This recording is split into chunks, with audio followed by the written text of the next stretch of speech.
All right, it's time. Welcome, everybody. I am sorry to say, I said last time that I was thinking about canceling the last class next time, but I don't think that's going to be possible. So you should expect class next time to be shorter than usual, quite possibly very short, but we got to do it. So I hope everybody is aware. We have one more regular class meeting, which is next time on Tuesday, and then a week from today, Friday, will be our last in-class test, which will have a question on every topic, and then we'll also have the final exam, which will again have a question on every topic. So it is possible, in theory, that you could be totally done with everything after the test, in a week, and then you won't have to do the final exam. And even for people whose grades are pretty high anyway, I mean, even if you don't get them all, you still might be able to skip the final exam because you're already getting an A or whatever. But I will let you know. Please let me know if you want an update on exactly which grades I have for you on the checklist. I hope that before our test you should know exactly which ones you need to do and which ones you have already done. And if you don't know, I'm happy to tell you. All right, anybody got any questions about any of that? All right, great. Let's continue then talking about the trapezoid and Simpson's rule, right? I will just refresh our memory about the trapezoid rule.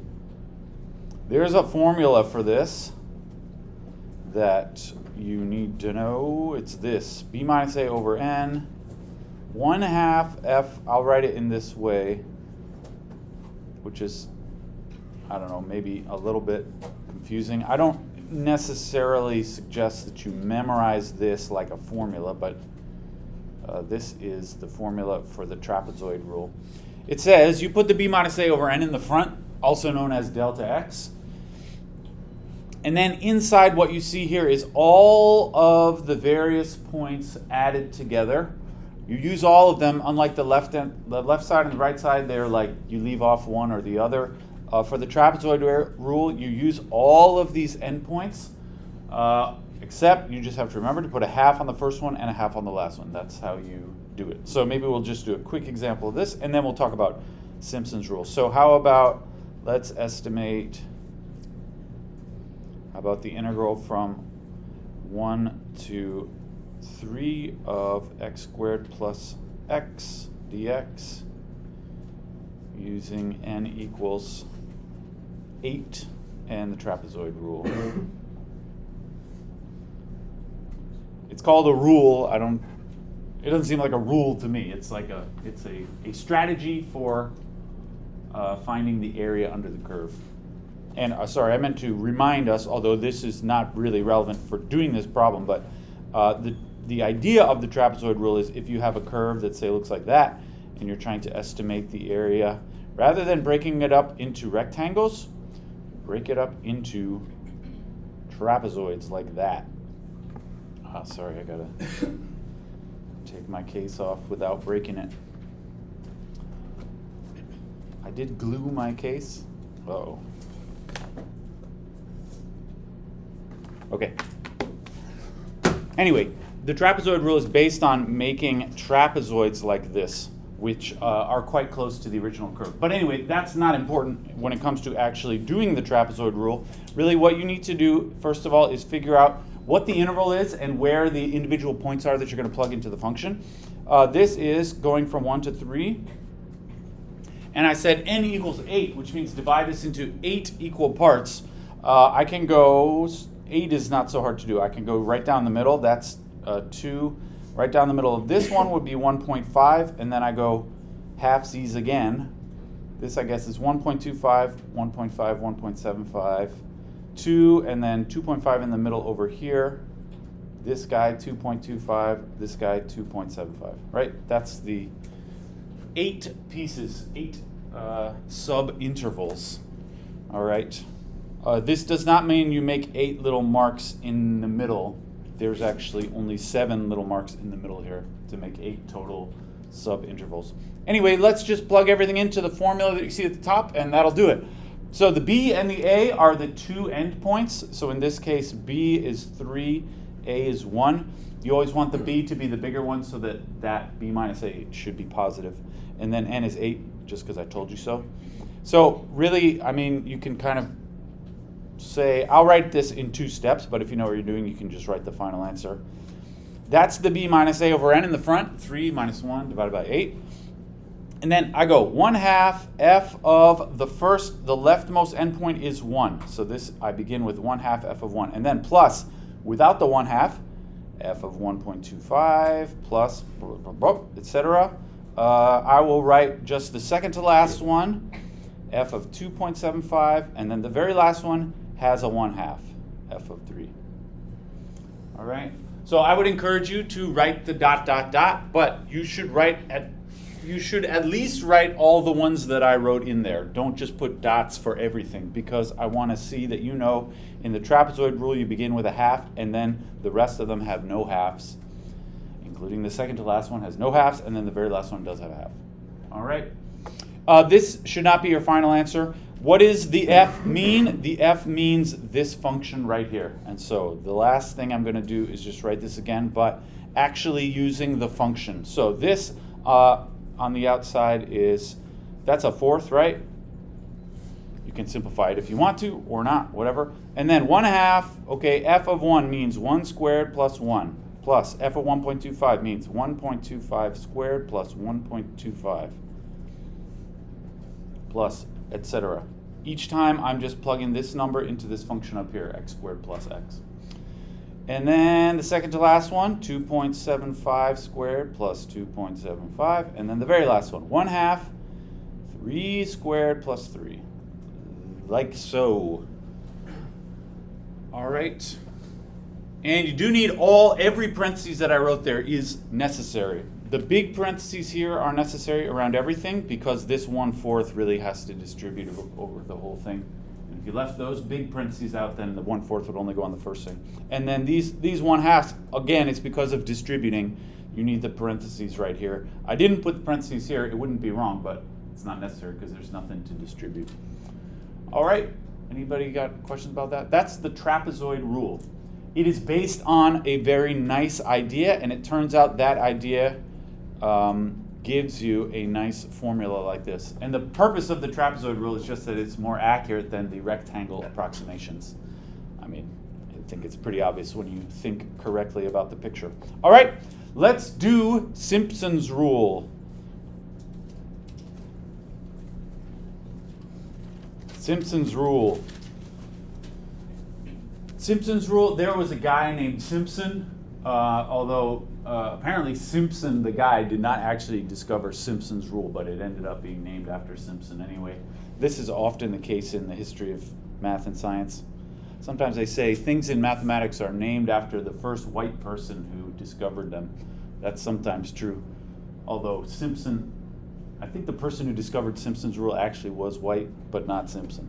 Anyway, all this, like calculus, generally speaking, arose in Western Europe. So, anyway, Simpson's rule is a very similar thing. It's just based on a different strategy, a different kind of shape for the curve. And this is quite a bit more sophisticated. I feel like any one of us anybody could kind of come up with the trapezoid rule if you really, I don't know if you would, but if you were really thinking seriously about fitting the curve with some shapes underneath, basically everybody would think of doing trapezoids. It's not like a super genius idea. Simpson's rule, I would say I would never have thought of this. Yeah, sorry about that. I would never thought of Simpson's rule on my own. The idea is, let's say you have a curve like this. Of course, I'm going to divide it into a bunch of little bitty bits. Now, first of all, Simpson's rule works only when n is even. You just don't do Simpson's rule if n is odd. this, I don't know if this sounds like a limitation. It's really not, but it means the number of little bits that you make has to be even. In this example, I have 6 little parts, right? 1, 2, 3, 4, 5, 6. So Simpson's rule will work fine. You'll see why immediately. Here's what the basic idea behind Simpson's rule, which is, in my opinion, very complicated. Like the idea, I would never have thought of doing this, but you take the intervals 2 by 2. First of all, this is why it has to be even, because it's based on taking the intervals 2 by 2. And, you go up there. Of course, you could make a rectangle, but we've already talked about that. Rectangles are not terribly accurate. You could also make a trapezoid, which would be better, but Simpson is like, the trapezoid is not good enough for me. What I'm going to do is, you go up here. Now, these two things hit the curve at 2 points. There's also a point in the middle because you grab the intervals 2 by 2. You take those 3 points and you draw the closest parabola through those 3 points that fits the curve. So this is hard to even draw, but I'm going to draw a parabola through those points. It would probably, in this case, look something like that, a big parabola, all right? The basic idea, the basic idea behind Simpson rule is the trapezoid would connect these with a straight line. But of course, this is not a straight line that I'm trying to fit. It's a curvy curve. So I want to put some kind of a curvy thing in there, not a straight line, a curvy thing. And the simplest kind of curvy thing is a parabola. So right there, you use a parabola on the top. And then in the next interval, I would, again, look at these 3 points and try to match up those 3 points with the different parabola. Every 3 points has a specific parabola that goes through it. All right? And then the next 3 points, you would do the same thing. It looks like this parabola might be something like this.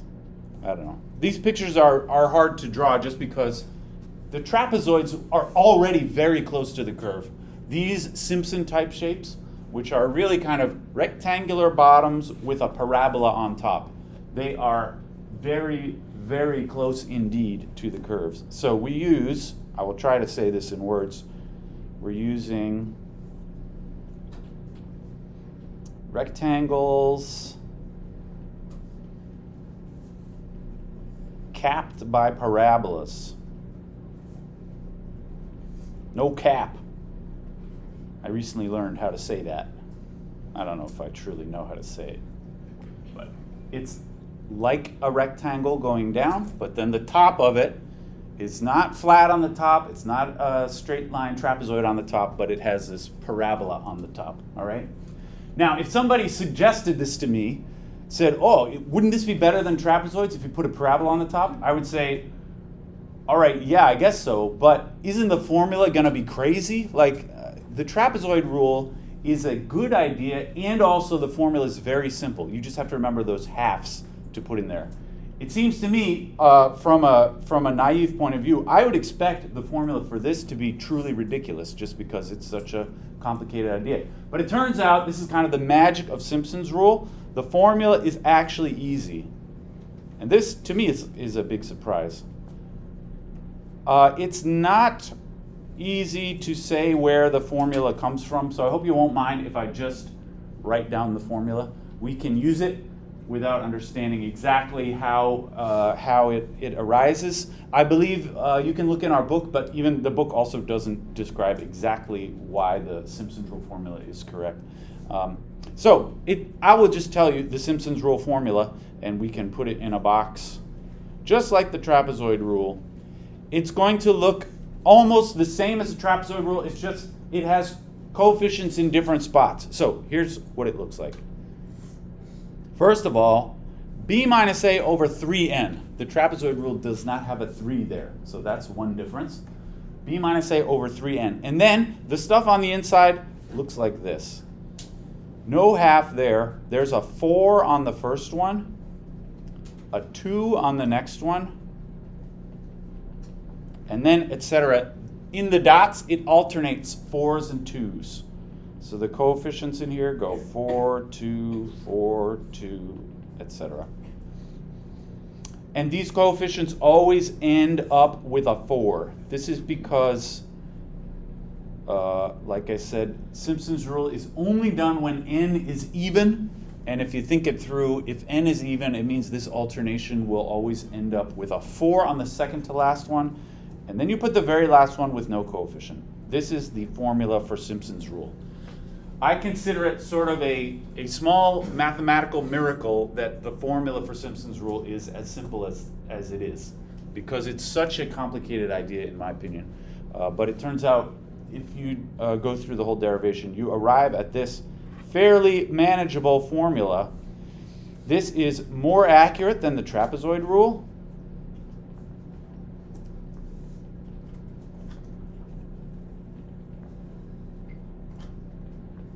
But essentially no harder to use, right? Like if you imagine doing this in the real world, if you have a choice between trapezoid rule and Simpson's rule, which one is better to, Simpson's rule is better in terms of the answer is more accurate to the true area.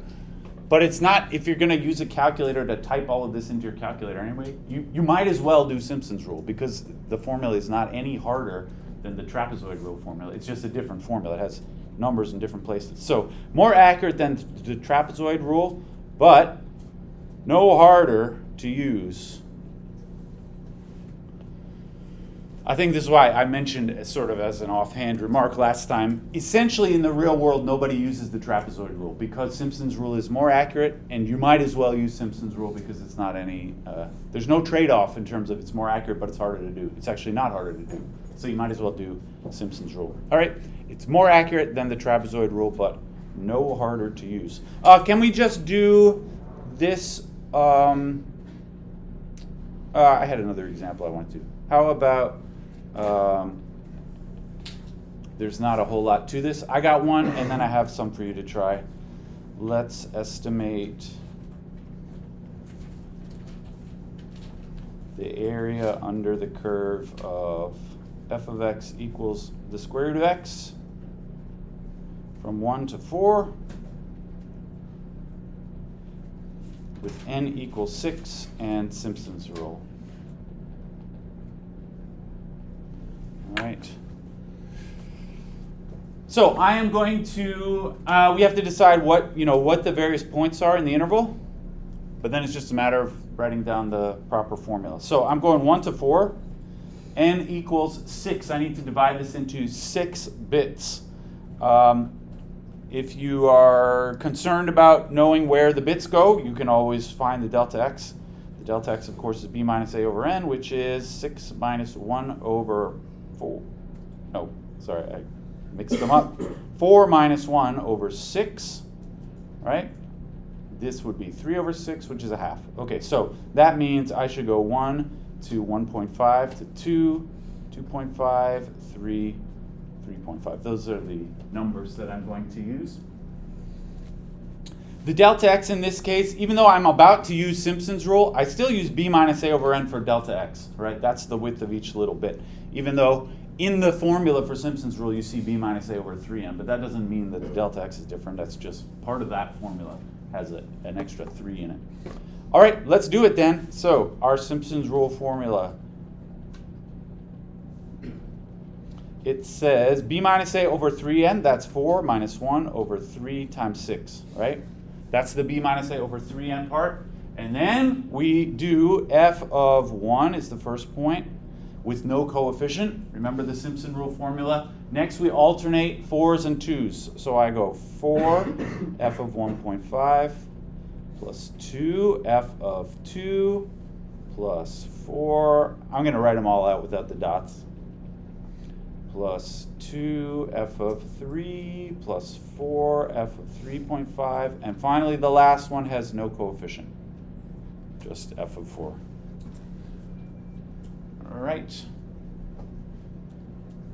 If you want to do the dots, which is fine, I would say you could put the dots for those 3, but really in order to convince me that you know what you're doing, you have to write at least these so that I can see that you know there's no coefficient on the first one, then a 4, then a 2. Don't dot those out also, because then I won't be able to tell if you know what you're doing or not. All right. And then just one last step, I should plug in for the f's, right? F of x in this case is square root of x. So I'm just going to write this again, but using square roots where you see f's. This is 1/6 out front if you simplify that a little bit. But anyway, root 1 plus 4 root 1.5 plus 2 root 2 plus 4 root 2.5 plus 2 root 3 plus 4 root 3.5 plus root 4, like that. All right. This is how we do Simpson's rule. Any questions about that? There's not really much to it at all. You just have to properly plug stuff into the formula. All right, let's do, oh, I decided, just to impress everybody, I plugged this into my calculator and I got 4.6665. The true answer here is 4.6 repeating is the actual answer. So, are you impressed? This is impressive to me, at least, that the value is so close to the true answer. All right. That's that. I got one for you all to try. How about estimate the integral from -2 to 2 of x cubed plus 1 dx using, let's do part A, trapezoid rule, and part B, Simpson's rule.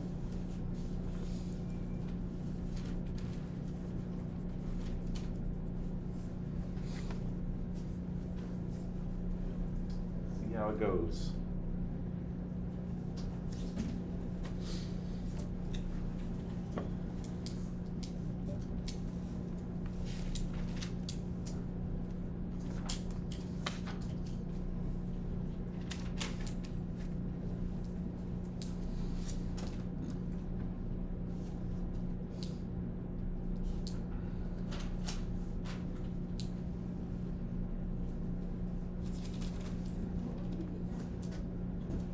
Oh, I didn't tell you the n.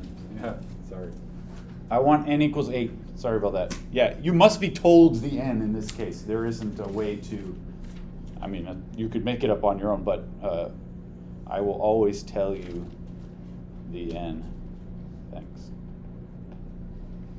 And of course, you can use the dots if the n is more than 4 or so.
had some other examples with squares. Okay, but- so I'm not.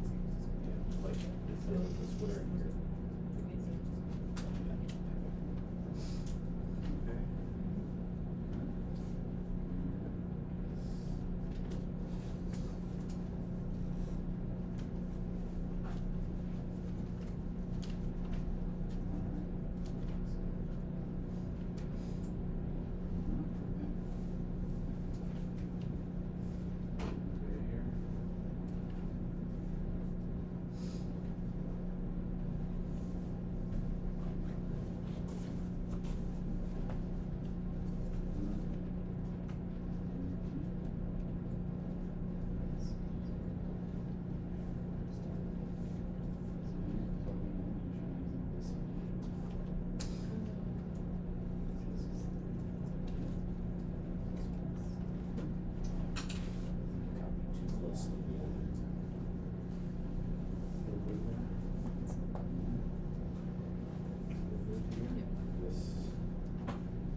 Oh, you can, but just write the first two so I can see that you know it's 4 and 2. Yeah. And then finish with 4 as the last one. The very last one is. All right, I'm gonna start writing my answers here.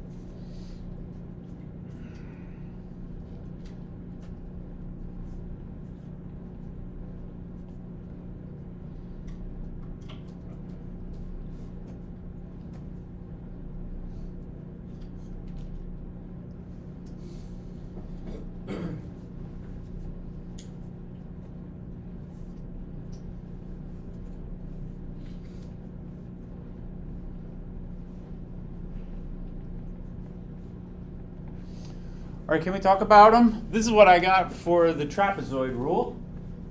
You should sort of plot out your interval points so that you know where all the points go, but then it's just a matter of plugging into the formula correctly. The trapezoid rule begins with b minus a over n on the outside, and then I have a half times f of the first number, and then all the other ones are just added together with no coefficients, and then you put a half on the last one. This is not my final answer. You should just write one more step to indicate that you know what the f's mean. In this case, I have, well, that's a half out front, although I don't care if you simplify it or not. F of negative 2, f in this case is that function inside of the integral sign at the very top there, so it's cubed and then plus 1. So this is minus 2 cubed plus 1. Plus minus 1.5 cubed plus 1 plus blah, blah, blah. All of these look the same, 1.5 cubed plus 1. And then finally, 1/2. And then f of 2 would be 2 cubed plus 1.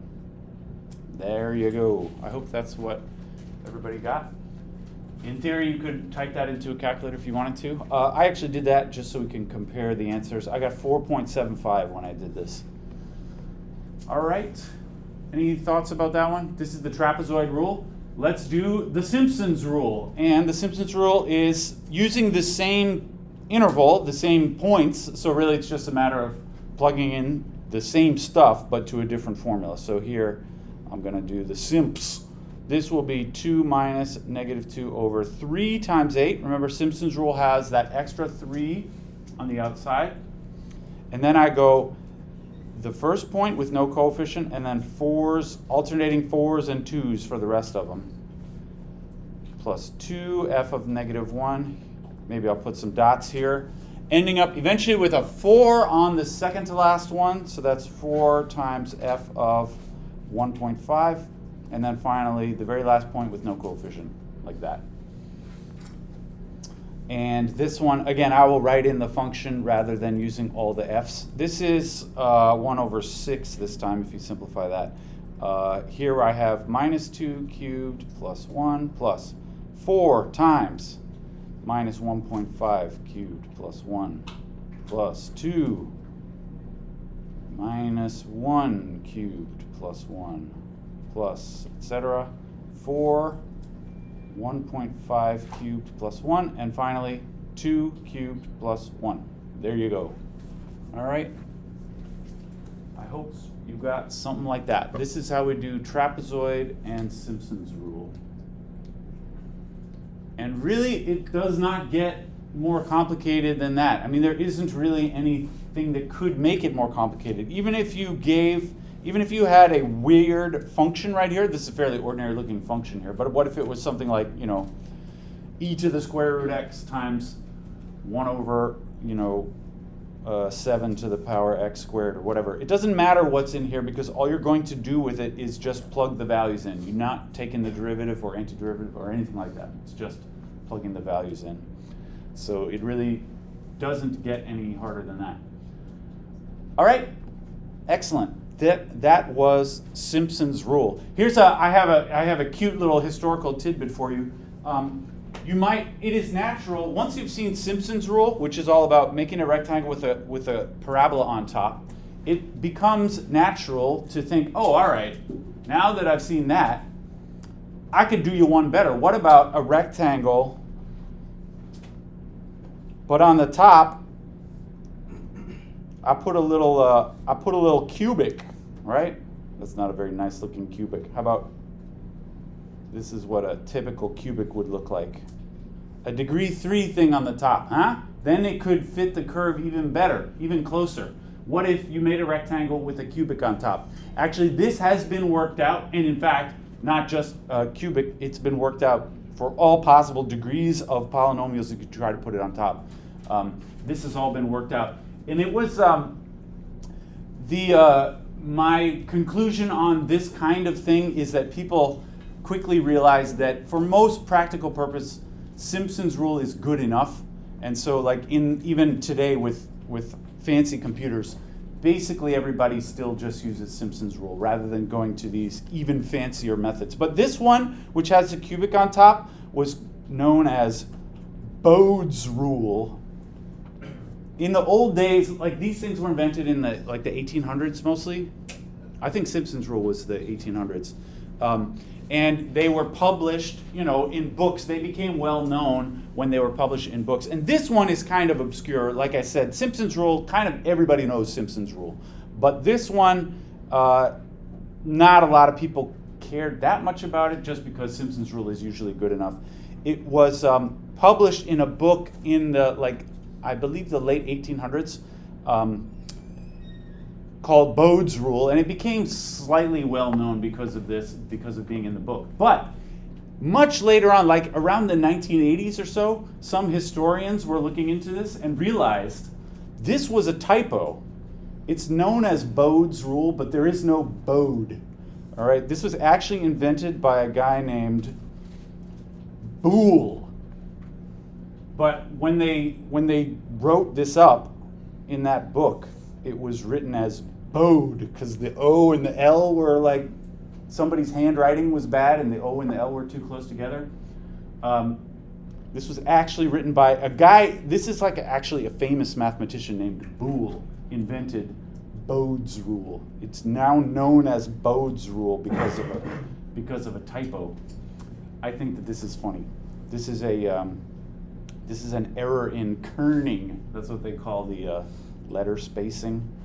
If you space the letters badly, it looks like Bode. So, next time you're in the club, you hear someone mention Bode's rule, you can say, well, actually, it's invented by Boole and there was a typo. Yeah. Fun fact to tell all your friends about. All right, but really in in reality, nobody uses Bode's rule in the club because they use Simpson's rule and it's good enough. There's almost no reason to try anything fancier than Simpson's rule. All right, this ends the discussion of trapezoid rule and Simpson's rule. In my opinion, these problems are easy to do. You just have to remember, all that really takes is figuring out where the interval points are and then plug them properly into the formula. All right. Let's move on to the next bit. We got, if you're following along the checklist, there are 2 more things on the list. And what I would like to talk about next is called the total change. And this is the real world meaning of area under the curve. We've been talking about all these methods to find the area under the curve, although so far I've presented this as sort of a geometrical curiosity. If for some reason you want to find the area of some weird shape, this is how you would do it. But that's not a very useful thing in typical real world scenarios. It doesn't come up that much that you want to find the area of a weird shape. But this is what all this stuff is actually useful for in the real world. It has to do with this thing which I'm calling total change. And this is based on a very simple idea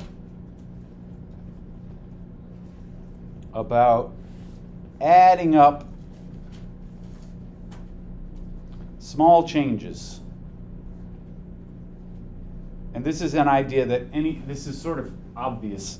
The basic idea behind all of this is very, very simple. I have something that I had thought about making as a handout, but I figured it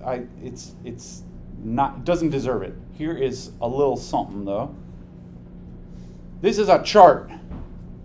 It is not really necessary that I hope that you can see the chart, but you don't have to copy this down or anything. What I have here is day by day. These are daily values of Apple stock price. This is over the month of August 2020. These are kind of old numbers, but these are the daily stock price values. And so what you see here, down the middle, these are just dates on the left side. Down the middle, you see the opening price every day. So at the beginning of the day, the stock market sort of begins, and everything has a certain price at that moment, but it immediately starts changing because people immediately start buying and selling and changing the price around. But anyway, what I've written down here is the opening price each day, and you can see over the course of this month that the price went up gradually, right? It started at 108 at the beginning of the month, and it ended at 127 at the end of the month, so there was some increase in the value over the course of that month, all right? These are daily values, and then what I put over here is the daily change from one day to the next, depending on just the difference between these opening prices, all right? And the greens represent gains, and the reds represent losses, okay? So we have the daily changes, and here's the very basic idea here. If we add the little daily changes,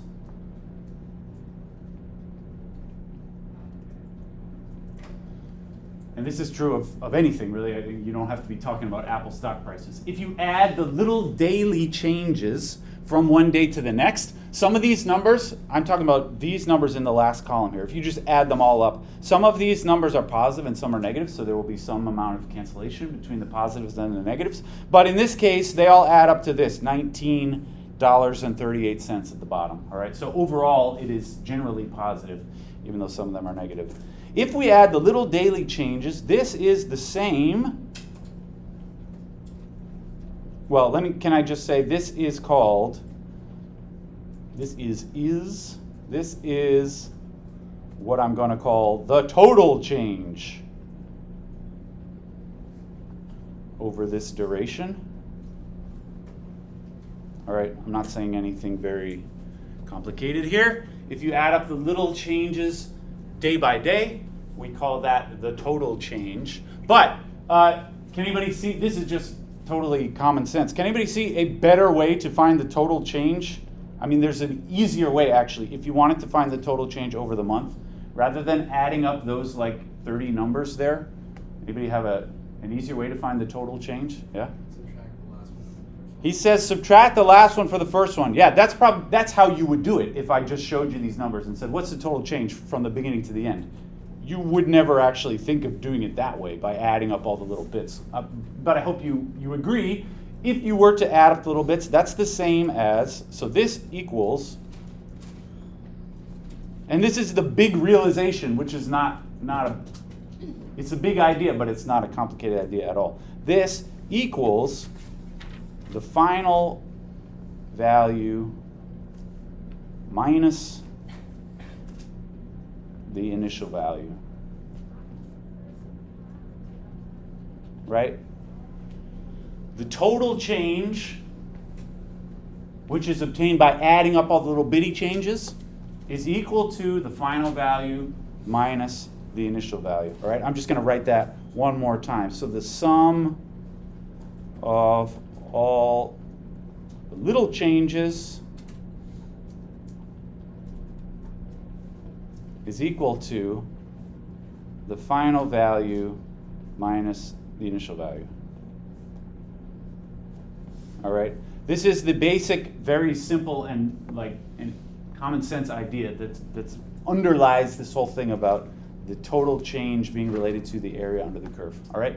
So this is an obvious fact in my opinion if you are correctly following along what I'm saying. The sum of all the little changes is equal to the final value minus the initial value, and this of course is called the total change.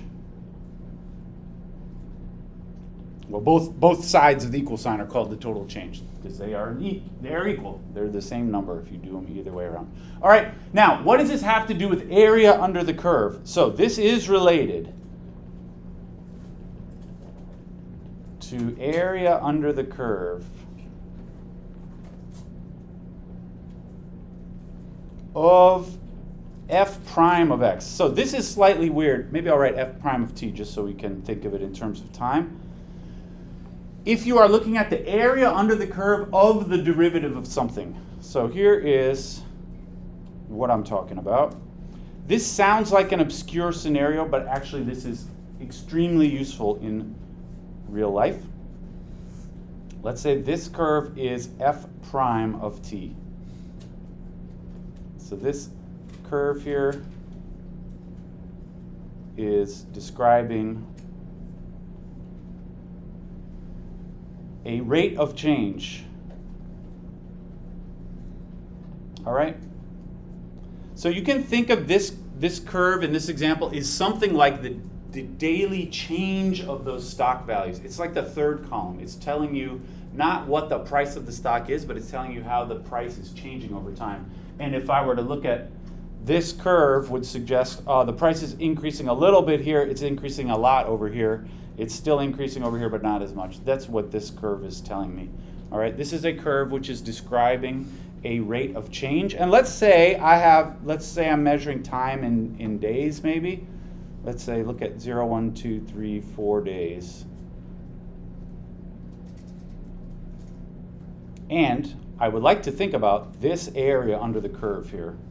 Maybe I'll shade it in with I'm going to draw some rectangles on top of that, so don't shade it in too dark if you're following along here. All right. Check it out. What if I decided to, remember this curve describes the little changes every day. What if I decided to add up the little changes, just like on the chart over there? Adding up the little changes. Now, on the chart, I wasn't giving you actually every single instant of the changes. I was just giving you the change from one day to the next day. So actually, if we added up, those changes would represent sort of these individual points on the graph. On day 0, it had a certain change. On day 1, it had a certain change. On day 2, it had a certain change. On day 3, it had a certain change. All right? And if we were to add those changes up, adding, say, these 4 daily changes,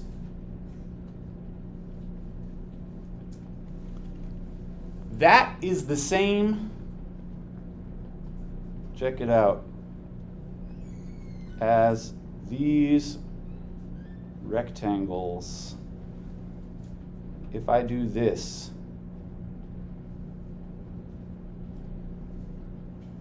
that's because these things, the rectangles, each have a base of 1. And so the area of the rectangles, in this case, since they have base of 1, is actually equal to just whatever the y value is up there. And so adding these 4 daily changes, that is, if you added up these 4 y values, that's actually the same as this rectangular estimation of the area. All right? But this is based on 1 value per day. It looks like per dog. It's per day. All right? If we wanted to more accurately add up all the changes, if you were really trying to do some heavy analysis on these stock prices, you wouldn't just want 1 value per day. You would want to do, say, 2 values per day, or more like, 100 values per day if you could. Really, ideally, if you wanted a true analysis of the change, you would divide, instead of making these wide rectangles, you would cut them up into tiny little bits. What I'm saying is, to do it more accurately,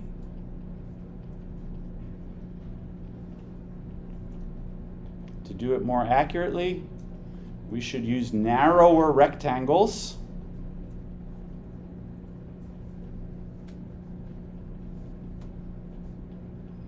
And of course, as we know, if you use narrower and narrower rectangles, eventually what you end up with is just the area under that curve.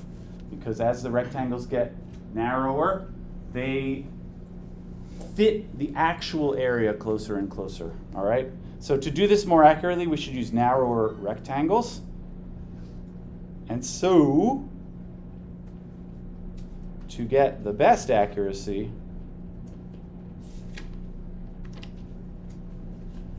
and this is the big fact, the total change of f of x equals the area under the curve.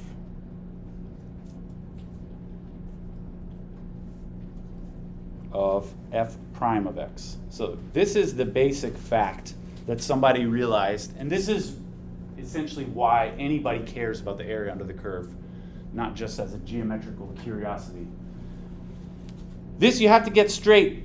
You will notice there's a prime over here, but not over here. So this is a bit of subtlety here. The total change of the original function equals the area under the curve of the derivative. So in the setting of that chart I was telling you about, if you take the daily changes and add them up, what you get is the total change in the actual price, the underlying stock price, not the changes, right? So the total change of f of x equals the area under the curve of f prime of x.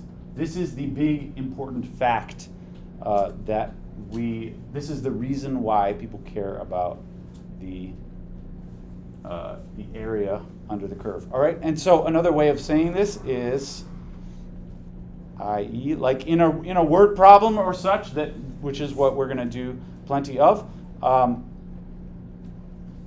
The integral, if I say integral from a to b of some derivative of something, f prime of x dx, this is equal to the total change of f of x from a to b. All right?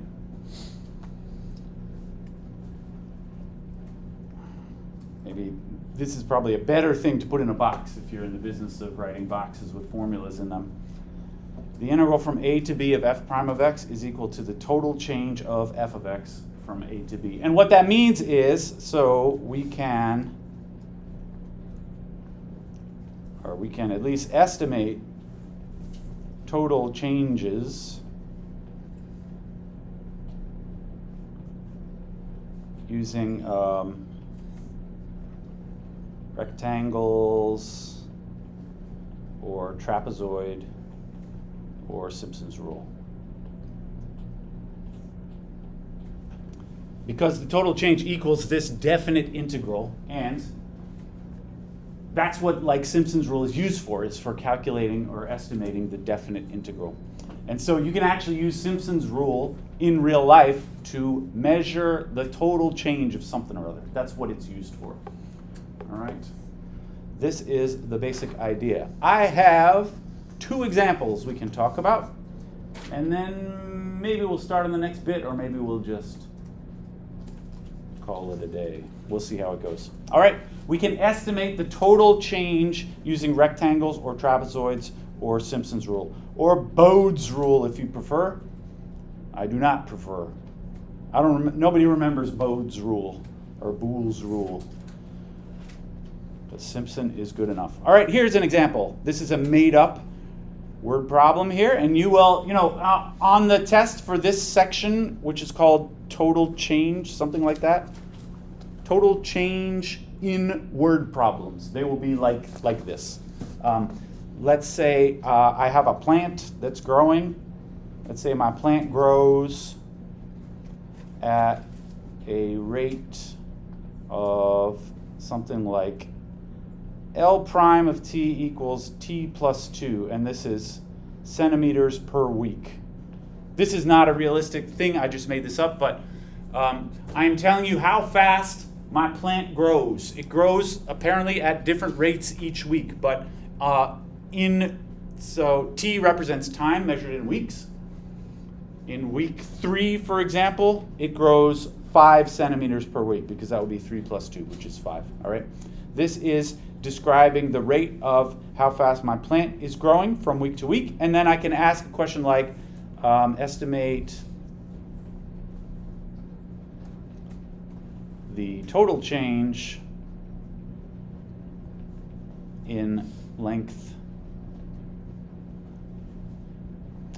from week 3 to week 5. And I have to tell you, because we're estimating, you're going to estimate this either using the rectangles or the trapezoids or the Simpsons, and I will say something like using n equals 4 and rectangles. I hope you remember how to do the rectangles on the left endpoints. All right, this is a typical total change kind of word problem. Estimate the total change in length from week 3 to week 5. All right. I hope you feel like this would be a useful thing to be able to do. So let's try it out.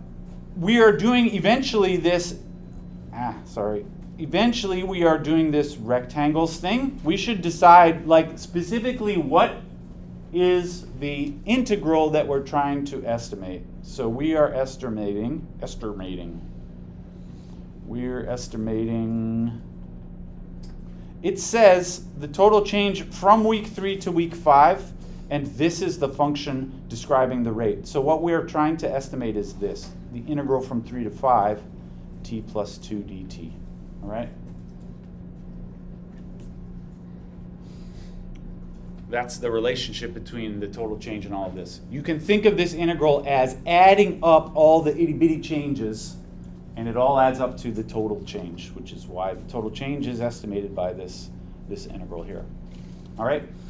But, once you have this set up, all you do is the rectangle thing, or the trapezoid thing, or the Simpson thing. So I said specifically rectangles on the left endpoints, so I'm going to draw out my little interval from 3 to 5 and divide it into 4 bits, because it says n equals 4.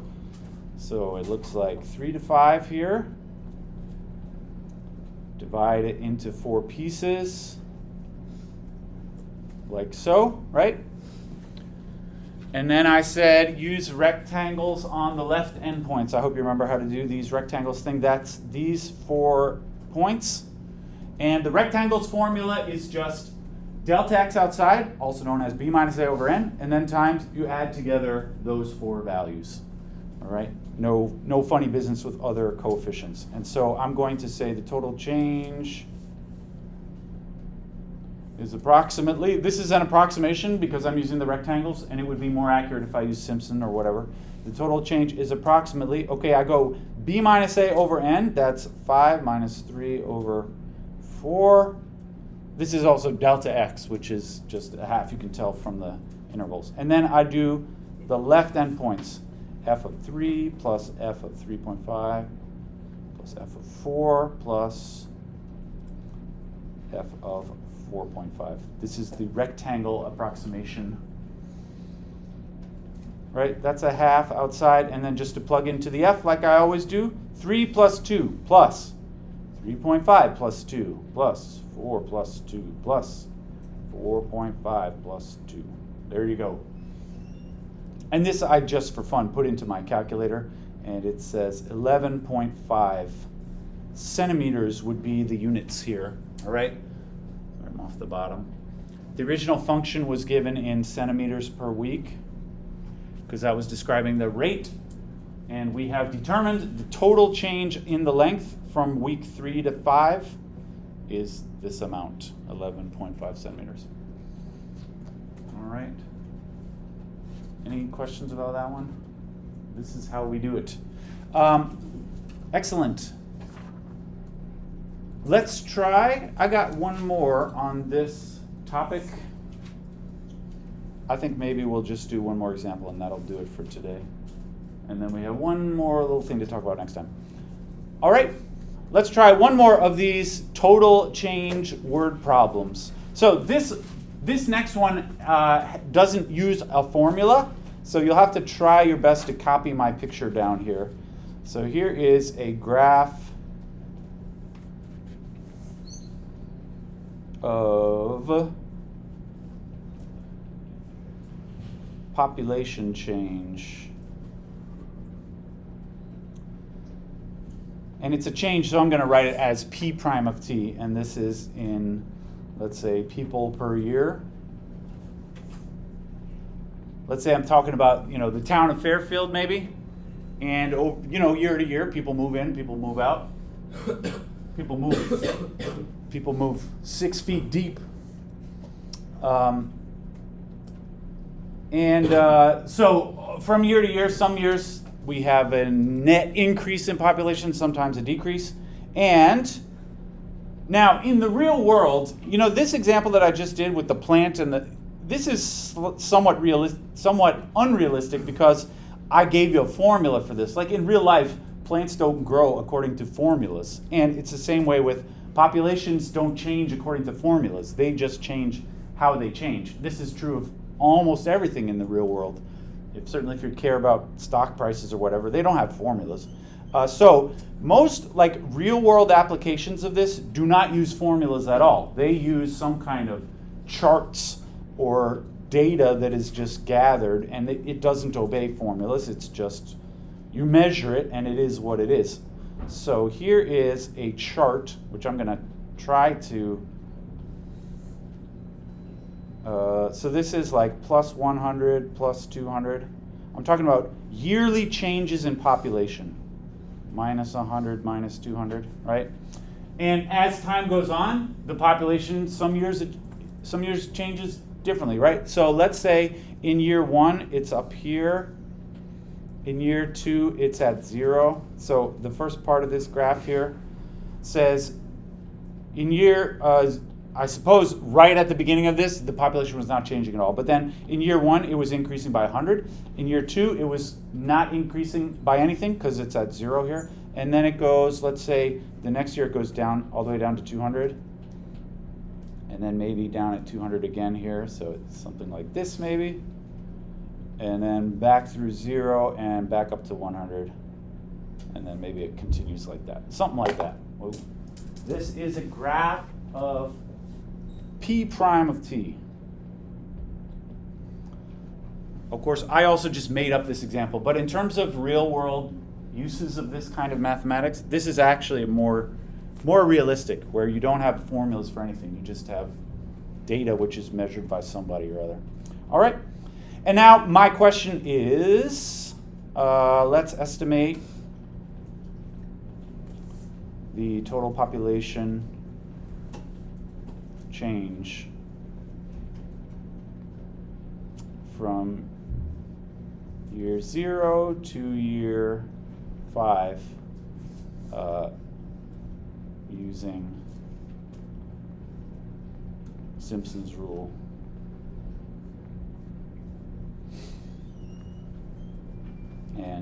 and n equals 6.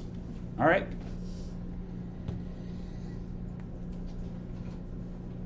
This is what we're going to do here.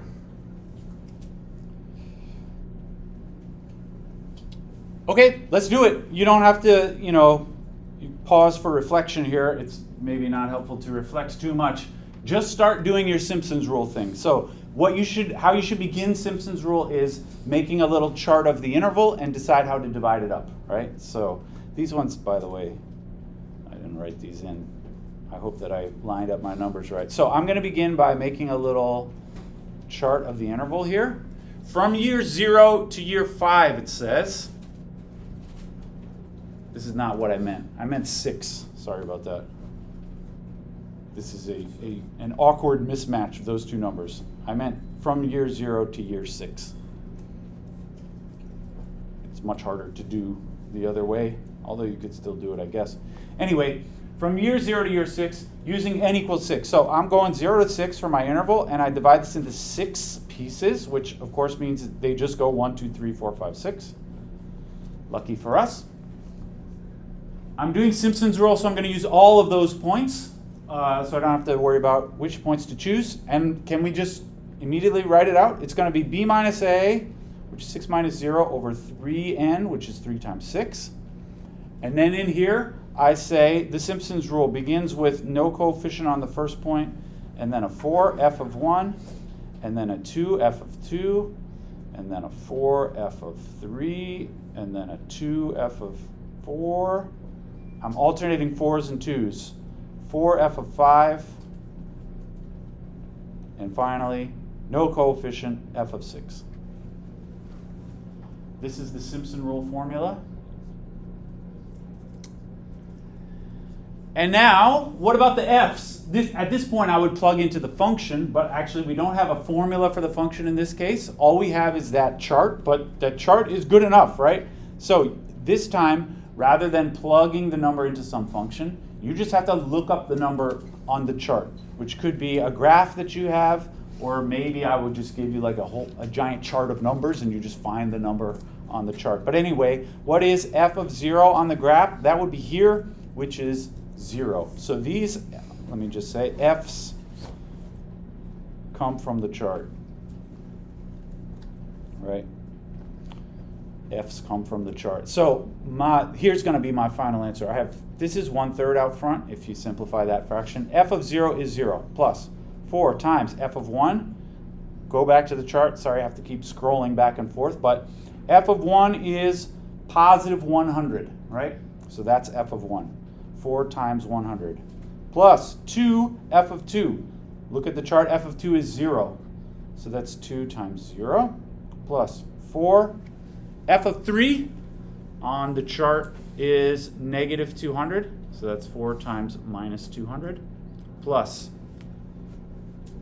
2 times f of 4 on the chart. F of 4 is also minus 200.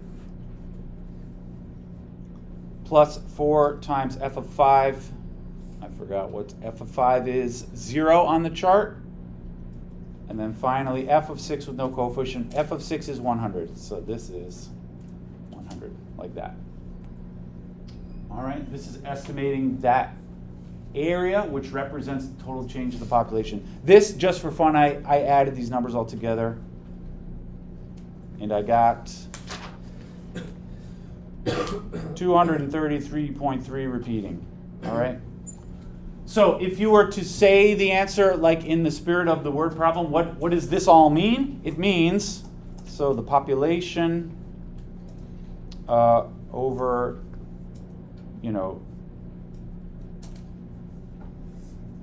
I shouldn't use the word over. The population from year, sorry, I also copied, the answer is negative 233 on my paper. I wrote it wrong. The population from year 0 to year 6 decreased by about 233 people. That's what all of this means. The total change over that period of time was a decrease of about 233. Any question about that? Did you have? Do you want us to write all this out for this problem? If you know what you're doing, I think you could just skip to here. Is that what you're asking? Like Or these words? Like every single F of 0, F of 1, F of 2, F of 3, F of 4. Because you know that we could just put dot, dot, The dot. dots, yeah, I mean, the dots are not clear at all because these are all just random different numbers. So I would say write them all out. I mean, I wouldn't ask you to do this for more than that many points. Yeah, I'm not big on making you write a whole bunch of nonsense, but all right.